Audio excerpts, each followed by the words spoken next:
ढलने को थी और रेलवे स्टेशन की भीड़ थोड़ी थोड़ी बढ़ रही थी। प्लेटफॉर्म नंबर 2 पर एक छोटा सा 5 साल का लड़का मनु अपनी माँ का हाथ कसकर पकड़े खड़ा था।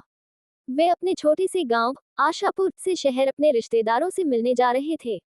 स्टेशन पर हलचल इतनी थी कि मनु की जिज्ञासा बार बार उसे इधर उधर झांकने को मजबूर कर रही थी। फेरी वाले, यात्रियों की आवाजें, ट्रेन की चीखती पटरियां, सब उसे रोमांचित कर रहा था। माँ ने उसे सख्ती से साथ रहने को कहा, पर बच्चे तो बच्चे होते हैं।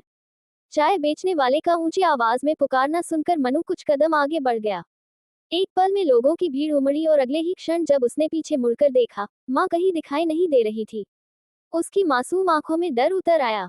वह रोता रहा, ढूंढता रहा, लेकिन भीड़ में उस छोटी सी आवाज को कोई ध्यान न दे सका। ट्रेन चली गई और उसके साथ मनु के माता पिता भी, बिना ये जाने कि उनका बेटा उसी स्टेशन पर कहीं खो गया है। मनु को बाद में एक पुलिस वाले ने रोते हुए पाया। कई दिनों तक अनाउंसमेंट हुए, लोगों से पूछताछ हुई, पर कोई सामने नहीं आया।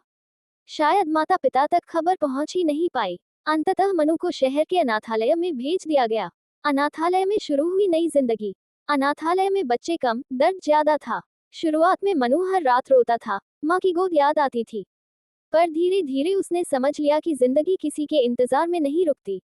वहां उसने खोया नहीं, खुद को पाना शुरू किया, पढ़ाई में मन लगाया, छोटे छोटे काम करना सीखा, और सबसे बड़ी बात, उसने मेहनत करना सीख लिया। वह 10 साल का हुआ तो अनाथालय में ही छोटे मोटे काम करने लगा, बर्तन धोना, कमरे साफ करना, सब्जियां काटना।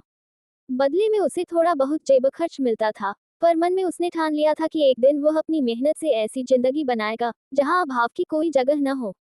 मेहनत का सफर। उम्र 15 हुई तो मनु ने एक छोटी सी वर्कशॉप में काम पकड़ लिया। दिन भर लोहे के पाइप उठाना, मशीन चलाना, पसीने से भीगा शरीर, लेकिन दिमाग में सिर्फ एक बात, मैं कमजोर नहीं हूँ। कई बार हाथ कट जाते, जल जाते, पर उसने कभी काम छोड़ने का नाम नहीं लिया। वह सुबह 5 बजे उठता, दौड़ता, फिर काम पर जाता। रात को थकान से बदन टूटता था, पर वह खुद को समझाता, जिनके पास परिवार नहीं होता, उनके पास सिर्फ मेहनत ही सहारा होती है। धीरे धीरे वह मशीनों का माहिर हो गया। मालिक उसकी लगन देखकर खुश रहते। 18 की उम्र आते आते वह वर्कशॉप का सबसे भरोसेमंद लड़का बन चुका था। एक अनजान रास्ता जो घर ले आया। 20 वर्ष की उम्र में मनु ने थोड़ा पैसा जोड़ लिया था। उसने सोचा, क्यों न अपने गांव को खोजा जाए। उसे नाम याद था, आशापुर। बस इतनी सी उम्मीद लेकर वह एक दिन गांव की ओर निकल पड़ा। आशापुर पहुंचकर वह हक्का बक्का रह गया।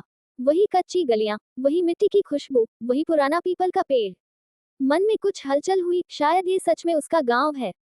वह लोगों से पूछता रहा, क्या यहाँ कभी मनु नाम का एक लड़का था। एक बूढ़ी अम्मा ने चश्मा ठीक करते हुए कहा, अरे बेटा, यहाँ तो 20 साल से लोग मनु को ही याद करते हैं। उसके माँ बाप आज भी स्टेशन जाते हैं, शायद एक दिन लौट आए। मनु जैसे पत्थर का हो गया। लोग उसे घर ले गए। उसके माता पिता को बुलाया गया। माँ ने जैसे ही दरवाजा खोला और मनु को देखा, उनकी आंखें डबा गईं। वह कांपती आवाज में बोली, मनु, मेरा बेटा। मनु कुछ बोल न पाया। वह माँ के पैरों से लिपट गया। उसके पिता की आंखों में भीगता हुआ गर्व था। 20 साल का खोया हुआ छोटा बच्चा अब एक मेहनती जवान बनकर उनके सामने खड़ा था। नई शुरुआत। मनु गांव में ही एक छोटी वर्कशॉप खोलना चाहता था। उसने शहर में सीखा हर हुनर अब अपने गांव के काम आने लगा। वह बच्चों को मशीनों का काम सिखाने लगा, युवाओं को रोजगार देने लगा।